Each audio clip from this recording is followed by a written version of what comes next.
Welcome to Manhwa Peak. Please hit like and subscribe. The story begins with the protagonist of the story, the Baskerville family's hound, Vikir van Baskervilles. He was a loyal hound for the family, but he had been sentenced to the guillotine for false charges of associating with the demon clan. As he faced his death, he made a vow that if he were to live again, he would not live as a hound again. Afterwards, Vikir woke up in a cradle, disoriented and confused. He thought he might be in hell, as his surroundings were loud and his body felt heavy. It looked like Vikir was currently at a nursery, as there were many children there, all of them crying. Meanwhile, the Baskerville family patriarch, Hugo Le Baskerville, was inspecting the children's cradle. He roamed around the room and noticed children crying, and he dismissed them as insignificant, and even referred to them as trash. However, when he approached Vikir, he noticed that the child was quieter than the others. Hugo ordered for Vikir to be moved to the cradle of swords, and his attendant obeyed without question. As Vikir lay in the cradle, he looked up at Hugo with pure hatred in his eyes. He knew that Hugo was the main culprit behind his false charges and subsequent execution. Vikir realized that he had been regressed to when he was a baby, and that he had lived his past life as a hound for the Baskerville family. Vikir had been born into an illegitimate family and had received training in a poor environment. He had been raised to be a loyal hound, willing to do any dirty work that was required of him in order to make the Baskerville family the best of the 7 families. Vikir had stayed loyal to the family and to Hugo because he had wanted to be acknowledged, but his loyalty had ultimately been repaid with a death sentence. The reason behind his execution was simple: he knew too much. Vikir swore that he would never live that life again and that he would take his revenge. However, with his newborn body, he knew that he couldn't do anything. Being moved to the cradle of swords was a good opportunity for Vyr to become stronger. Children born into the Baskerville family had to go through one trial called the Cradle of Swords. They were thrown into a maze of swords, and after going through that, they had to get to the Styx River to be examined for their talent. The Styx River was a legendary river that turned the bodies of children into iron. However, there was a limit to how many children it could affect, so being able to reach it faster was crucial. The only way to reach the Styx River first was to head straight out of the helix-shaped wall of blades, which was no easy feat. As Vikir crawled through the Cradle of Swords maze, he couldn't help but think about his past life. He had been ousted by his siblings and couldn't receive the effect he so desperately needed. But this time, things would be different. He was determined to monopolize the Styx River's blessing for as long as he could. As he made his way through the maze, he suddenly fell into the Styx River. The water seeped deep into his body and bones through his cuts, causing him intense pain. But he knew that he had to endure it for as long as he could. He couldn't let this opportunity slip away from him. Outside the maze, Vikir's attendants were shouting for him to come out. They were worried that he would die if he stayed underwater any longer. But Vikir was determined to hold on for as long as possible. Meanwhile, Hugo watched with expectation in his eyes. He asked the Baskerville family head butler John Barrymore how much time had passed since Vikir had gotten in the river. Barrymore responded that around 7 minutes had passed. Hugo laughed and said that Vikir might die. The attendants looked at him with worry, requesting the patriarch Hugo to save Vikir. Hugo called out to Vikir, telling him that he could come out of the water now. But Vikir was too busy absorbing the Styx River water to pay attention. He thought to himself that he couldn't give up this opportunity so easily. He needed to absorb as much as he could until the very end. But then he started to fall down as water entered his mouth. Despite the danger he was in, Vikir knew that he needed to endure it. He kept repeating to himself to endure, endure, endure. It looked like Vikir was about to drown. But Hugo pulled him out of the water with a smug smile on his face. He commented on how greedy Vikir was, even drinking the water from the Styx River. He then noticed that Vikir already had teeth, which surprised him. Hugo asked the head butler for Vikir's name, and he learned that it was Vikir van Baskerville. Hugo smirked and said that a very greedy son had been born. Vikir, who was still somewhat conscious, thought to himself that he needed to use this time to sharpen his canines in secret. He was determined to rip his master's head off when the time came, and he would do it with his own hands. The Baskerville family would disappear into history too by his own hands. Vicaire van Baskerville was born as the bastard son of Hugo le Baskerville, a renowned nobleman of his time. At the tender age of 8, it was apparent that Vicaire possessed an extraordinary intelligence that far surpassed his peers. However, within the Baskerville family, he was considered nothing but ordinary, as he did not possess the direct lineage of the family's prominent bloodline. As Vicaire grew older, he began to explore different fields of interest, eventually settling on the treacherous paths of assassination, espionage, and conquest. By the time he had reached the age of 20, he had already embarked on several missions that showcased his impressive skill set. But despite his achievements, Vicaire still felt inadequate in comparison to those of direct lineage. At the age of 30, the gate leading to the demonic realm had opened, signaling the beginning of a terrifying invasion by the demon clans. Vicaire, now a seasoned warrior, stepped up to defend his realm, engaging in battles that saw him slaughter monsters left and right. For the next 5 years, Vicaire endured through the era of destruction, fighting tirelessly to protect his people. And when the long war finally came to an end, it was the humans who emerged victorious. For his unwavering loyalty and bravery, Vicaire was rewarded by the kingdom. However, the reward he received was not what he expected. Instead of being praised and celebrated for his efforts, he was met with defamatory accusations and false allegations. These unfounded claims led to Vicaire's eventual execution by the guillotine's blade. Vicaire sat up on his bed, realizing that he was in a nursery. He looked around and came to the realization that he had successfully absorbed the Styx River. This was a major achievement, and he knew that he now had a better starting point in life than before.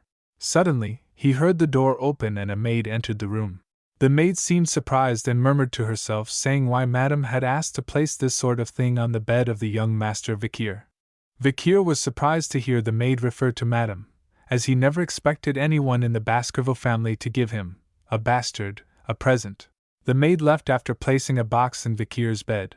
As Vicaire saw the box opening, he was shocked to see 2 bloody mambas coming out of it. He wondered if Madame had sent them to assassinate him. Vicaire knew that there were only a few people in the Baskerville family who would be referred to as Madame, and whoever it was, she was probably trying to reduce competition. As the mambas hissed at Vicaire, he realized that they could kill all of the babies in the nursery. However, Vicaire caught both the mambas with his bare hands. Filled with hatred, he thought that he would bring the entire Baskerville family down with his own 2 hands. The next day, the people of Baskerville were shocked to find the child sleeping peacefully next to the dead vipers. All the nannies who had been on shift that night were executed after torture, but the reason for the viper's appearance remained unknown. Only the young hound Vicaire knew the truth. 8 years later, Vicaire was back in class, listening to his teacher discuss the levels of swordsmanship. The teacher explained that if one cannot yet imbue their sword with mana, they are considered a sword beginner. The next level is the sword expert, where one can infuse the blade with a little bit of mana. When the blade emits mana in liquid-like aura form, it is called sword graduator. Lastly, the level at which the aura is solid and the form can freely be changed is called sword master, which is the highest level of swordsmanship. Upon hearing that Sir Hugo, the strongest of the Baskervilles, was a sword master, all the students present exclaimed in surprise and astonishment. However, Vicaire was lost in thought and felt the need to regain the power he had prior to his regression before the coming-of-age ceremony. The teacher noticed Vicaire's distracted state and thought highly of him, knowing that he had earned a strong physique by diving in the Styx River for 7 minutes. The teacher believed that Vicaire was much more talented than the other students and that the patriarch would be very happy to know about his progress. As Vicaire was lost in thought about how many years he needed to kill Hugo, he didn't notice the triplets giving him an evil look after class was over. They pushed him and started mocking him, calling him a garbage van, and talked about the rumors about him diving in the Styx River and strangling 2 vipers to death when he was just a baby. Vicaire recognized the triplets as the ones who had stabbed him in the past when he was running away after the defamation. They were known as Hugo le Baskerville's Trident, and their names were Highborough le Baskerville, Middleborough le Baskerville, and Lowborough le Baskerville, all 9 years old. The triplets continued to taunt Vicaire, telling him to stop lying and that they didn't like him. Vicaire thought to himself that they were going to be a real pain in the ass in just 10 years and that it might be a good idea to put them in their place now. As Vicaire stood before the triplets, One of them brandished a knife and taunted him with a rumor he had heard, that if you stayed in the Styx River for long enough, your body would become like steel and you would be impervious to injury from blades. The other 2 triplets eagerly echoed their agreement, while the third gave the order for one of the others to hold Vikir still. The triplet caught Vikir from behind and covered his mouth with one hand and said, "I'll eat my hand if he can endure this for 3 minutes." Vikir was not afraid, and even played along with this cruel game for a moment. The triplets attempted to harm him with the knife. 1 minute passed, 3 minutes passed, 10 minutes passed, but Vikir remained unscathed, and the triplets began to realize that the legend they had heard was true. They grew bored with their game and began to release Vikir. As the triplet holding Vikir released him, he noticed blood on his hand and realized that his finger was missing. Vikir then spat out the triplet's finger from his mouth. The triplet was shocked and asked Vikir what he was doing. With an evil smile on his face, Vikir reminded the triplet of his promise to eat his own hand. Meanwhile, the other 2 triplets were trying to calm down the situation and suggested that they go to a priest to put the finger back, but Vikir was not interested in that, and instead asked to let them go. The triplet then attacked Vikir with a knife, calling him a bastard and reminding him that they were a year older than him. Vikir did not dodge the attack and allowed the knife to stick into him, but to the triplet's surprise, it could not pierce his skin. Vikir twisted the triplet's hand and reminded them that they had forgotten that they were dealing with a Baskerville, where power and talent overcome age. With an evil look on his face, Vikir suggested that they continue playing until the end. The triplets, terrified, looked at each other in shock. Vikir suddenly punched the triplets, knocking him to the ground, while the other 2 watched in disbelief. The third triplet attacked Vikir in a fit of anger, but he quickly kicked him in the face, sending him crashing down. The room fell silent as the triplets lay there, battered and broken. Vikir stood over them, looking cold and unfeeling. He then told the triplets that they would get better with treatment, but he also made it clear that he wouldn't let them leave the room and they would have to live with the discomfort of their own bodies. However, he would be generous and allow one of them to leave. The triplets were surprised and relieved to hear this, and asked which one could leave. Vikir picked up a knife and threw it in front of the triplets, telling them that they would have to decide for themselves who would leave the room. He then started to leave, but not before turning back and issuing a taunting remark saying that he can't wait long. So decide quickly. At least one of you should live right. The triplets looked at the knife and then at each other, realizing that survival was their only option. They began to fight, each trying to grab the knife and gain the upper hand. The sounds of their struggle echoed through the room, and Vikir listened with satisfaction from outside. He had successfully caused the Triton of Baskerville to split, pitting brother against brother in a fight for survival. In the Patriarch's office, the head butler, John Barrymore, delivered some unsettling news to the Baskerville clan patriarch, Hugo Le Baskerville. The Morgue clan had been causing trouble in the ruby mines, claiming it as their territory. However, Patriarch Hugo assured John that they would handle the matter when the Morgue clan reached out to them. John then reported on the interim evaluation of the juvenile fortress, and informed the Patriarch that Master Viker had scored the highest on the written exam. The practical exam was scheduled in 5 days, and the Guardian Knights had vacated the premises in preparation.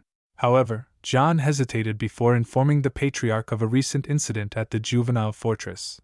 John informed the Patriarch that there had been a big fight amongst the young masters at the fortress. Patriarch Hugo was concerned and asked how many of them had died.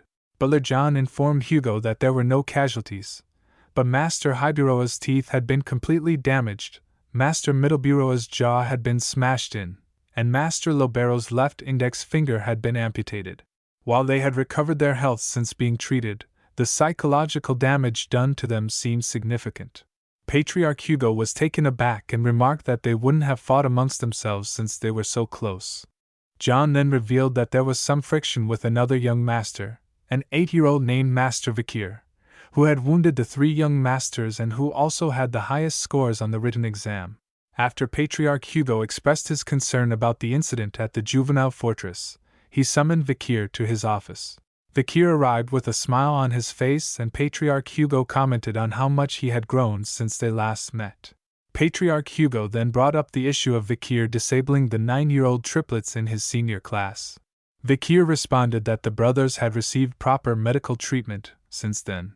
However, Patriarch Hugo pointed out that he was not talking about physical disabilities, but the disability of the heart.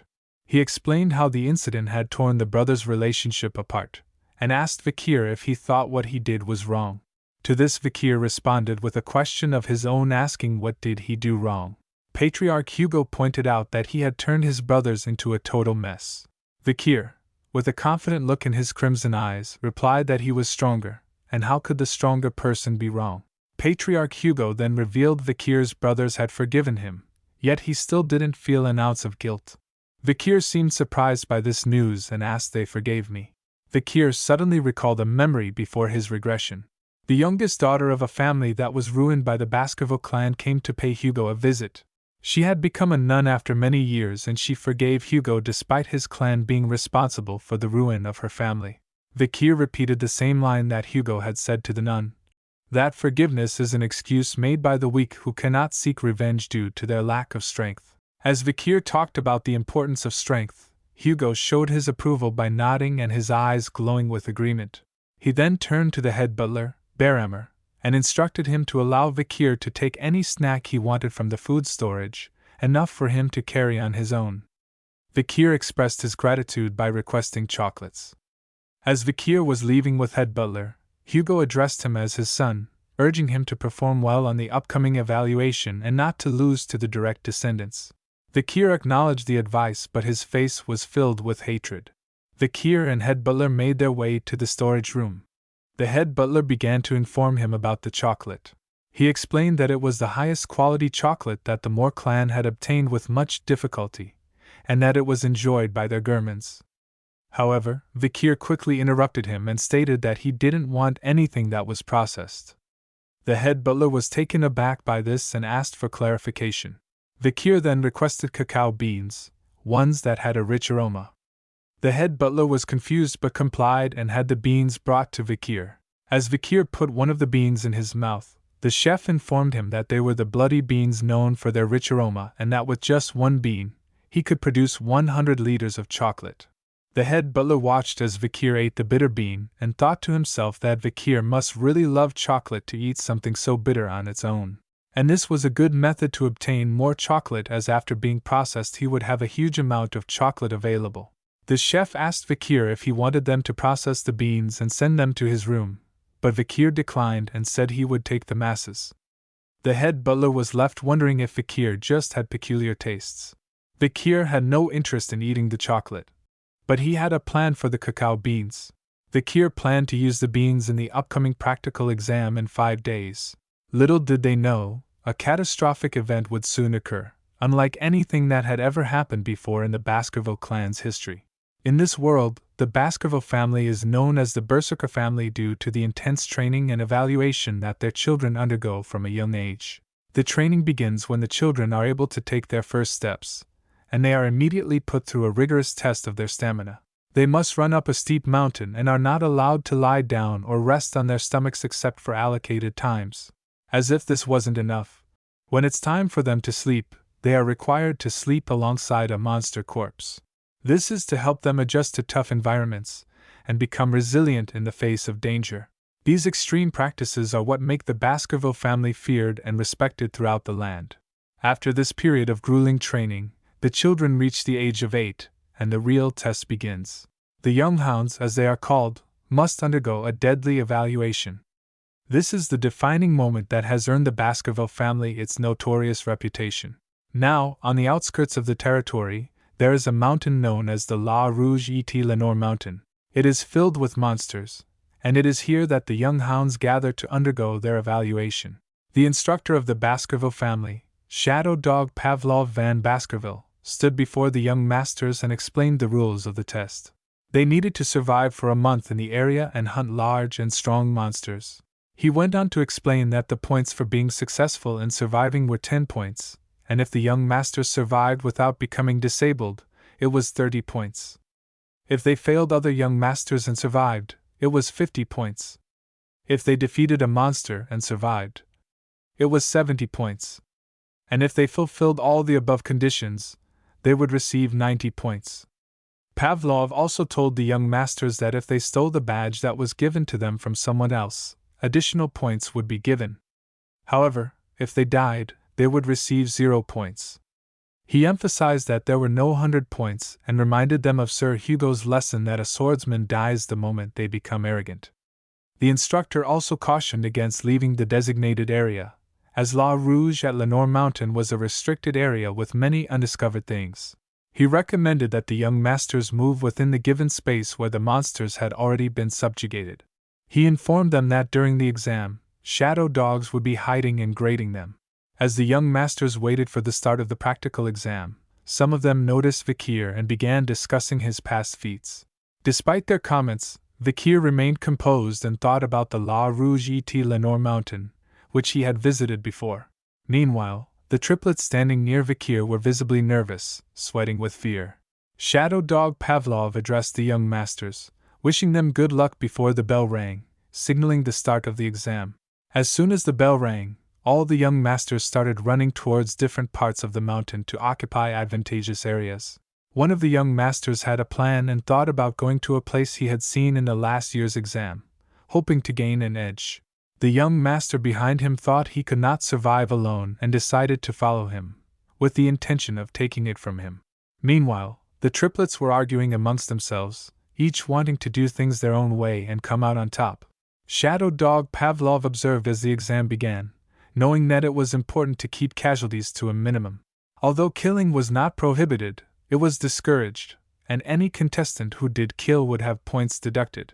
Pavlov and the other shadow dogs were determined to do their best to prevent any unnecessary deaths. One of the shadow dogs that was assigned to follow Vikir was surprised to see him heading towards a restricted area. He wondered where Vikir was going and if he was the rumored genius who had distinguished himself since childhood.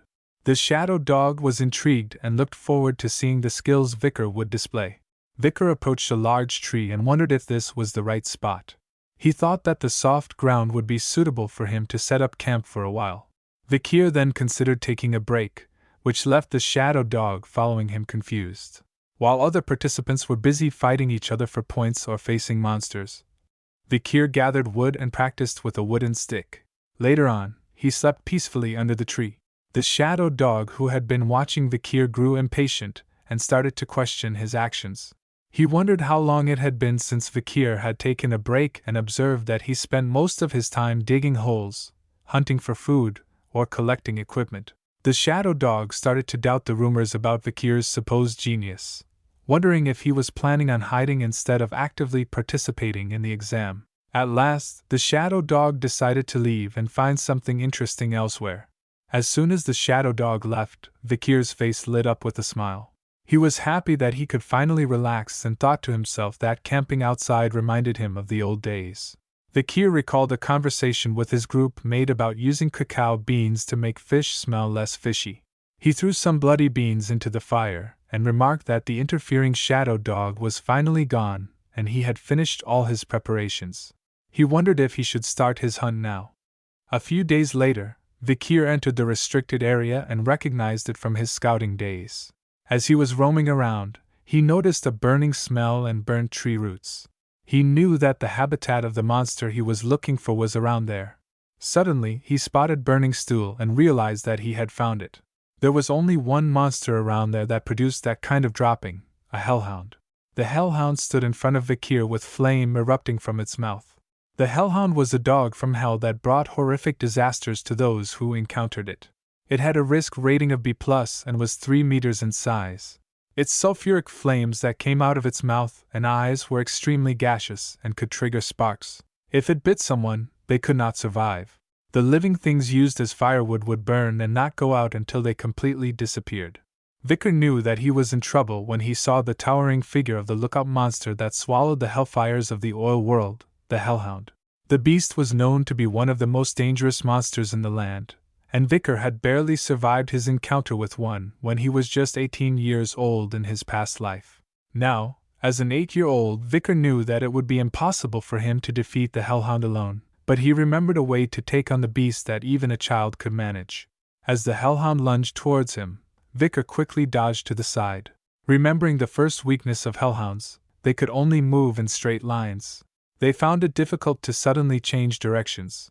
Vikir quickly dropped some water on the ground, and as the hellhound charged towards him, He shouted out the second weakness of lookout monsters. They were unable to cross water. Because of the water, Vic dropped. The hellhound took a longer route to reach Vikir, giving him more time to dodge. Vikir knew that even a shallow depth of water could slow them down significantly, exposing the weakness common to all canine monsters, opening their mouth while running. Vikir found himself in another life-threatening situation as the bloodthirsty hellhound attacked him, but Vikir was prepared, and he threw a bloody bean into the monster's mouth. After landing, the hellhound suddenly started to whimper in pain and become unable to move. Vikir explained that chocolate was poison to canines, and with the bloody bean's power to make 100 liters of chocolate with just one bean, it was obvious what it would do to a canine monster like the hellhound. He drew his sword and aimed for the hellhound's weak spot where the ribs were not present, the kidney. With a swift and decisive strike, Vikir pierced the hellhound's kidney, killing it easily. As he absorbed the energy called XP or karma from the defeated monster, Vikir felt his body getting stronger.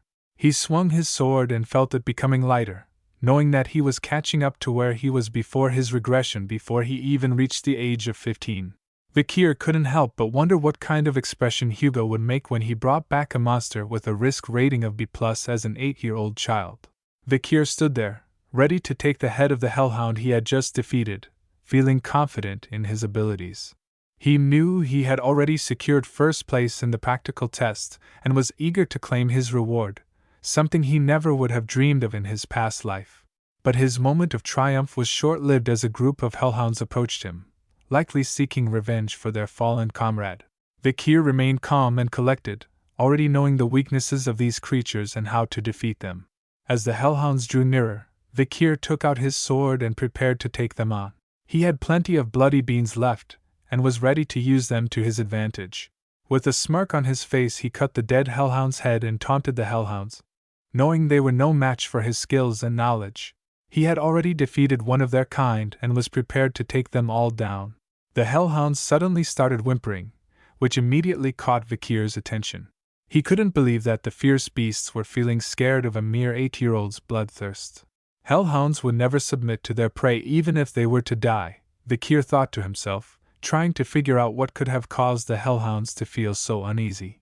As Vikir turned around, he saw a monstrous creature with 3 heads standing before him. It was a Cerberus, the legendary 3-headed dog from Greek mythology. The creature was massive, measuring at least 7 meters in size, and Vikir knew that a Cerberus had a risk rating of A+. Vikir was bewildered as to what a Cerberus, which typically inhabited the 7th ridge of the La Rouge et Lenore mountain, was doing here.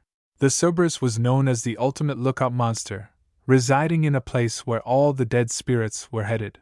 Vikir noticed that the Cerberus was bleeding and had multiple arrows stuck in its body. He realized that someone might have been hunting it, and it had come all the way to this place being chased. This was his chance to kill an injured A+ rank monster, and he decided to attack the Cerberus. Despite the Cerberus being a powerful and dangerous creature, Vikir had been hiding his true abilities as a sword expert and had already reached a high level of expertise. His body had been strengthened by the river Styx, and all the weapons he possessed were working well against the injured Cerberus.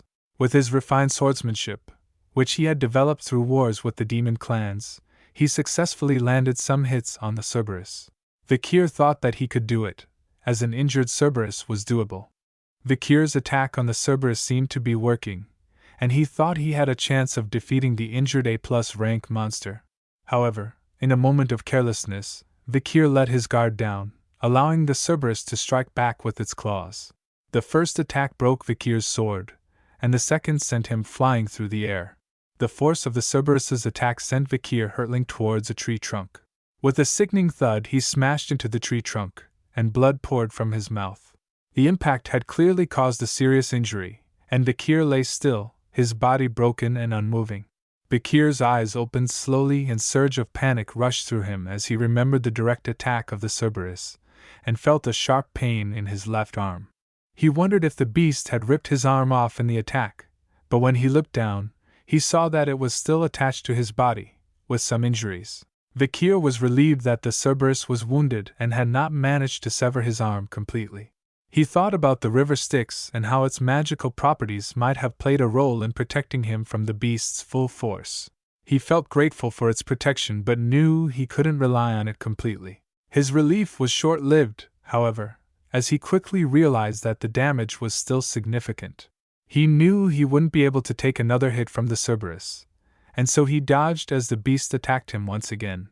As an experienced hunter, he knew that he had to find the best way out of situations like this. The best possible decision right now was to run, with his tail tucked between his legs. As he ran, Vikir's mind raced with thoughts of survival. He knew that he had to find a way out of this situation, and fast. His eyes darted around, looking for an escape route. That's when he saw it, an iron fence just a few yards away. Vikir's heart leaped with hope. He knew that if he could get past that fence, he would be out of the restricted area, and closer to safety. He pushed himself harder, running with all his might. With a burst of adrenaline, Vikir pushed himself through the gate, his heart pounding with relief. He had made it out of the restricted area, but he knew that he was not out of danger yet. He had to reach that place, the safe haven he had prepared for himself before embarking on this dangerous mission. As he ran, he searched for something in the woods nearby, his heart racing with the fear of being caught by the hellhound. Finally, he spotted what he was looking for, a pit he had prepared beforehand. He jumped forward, narrowly avoiding Cerberus's jaws, and the hellhound fell into the pit full of wooden spears. Vikir couldn't help but smile to himself, knowing that he had prepared well for this battle. He had smeared the wooden spears with the bloody bean essence that acted as poison for the cannid monsters. Cerberus growled and foam started oozing from its mouth, but Vikir remained focused and prepared for the next phase of the battle. He knew that Cerberus was a high-ranking demon and that this fight would be one of the toughest of his life. Vikir prepared a wooden spear and he threw it at Cerberus, hitting the hellhound's side, but the Cerberus was still alive and walking towards him, ready to attack. Vikir counted the hellhound's steps as it approached him, one by one. As soon as Cerberus took the seventh step, it stopped abruptly, falling to the ground right in front of Vikir. Vikir let out a sigh of relief, realizing that the rumors were true. The wooden spear he had just thrown was not like the others. It was a spear laced with the venomous fang of the deadly bloody mamba snake that prevented its victim from walking more than 7 steps once they were bitten. Vikir had hidden it away when he was younger, knowing that it could come in handy one day. The energy emanating from Cerberus' body entered Vikir, as he stood over the 3 lifeless heads of the beast. He marveled at the power he now possessed, but his mind quickly turned to the concern of how he was going to transport the massive body back. He knew that the cause of the Cerberus' death would be obvious to anyone who saw it, and he began to consider who might be his witness.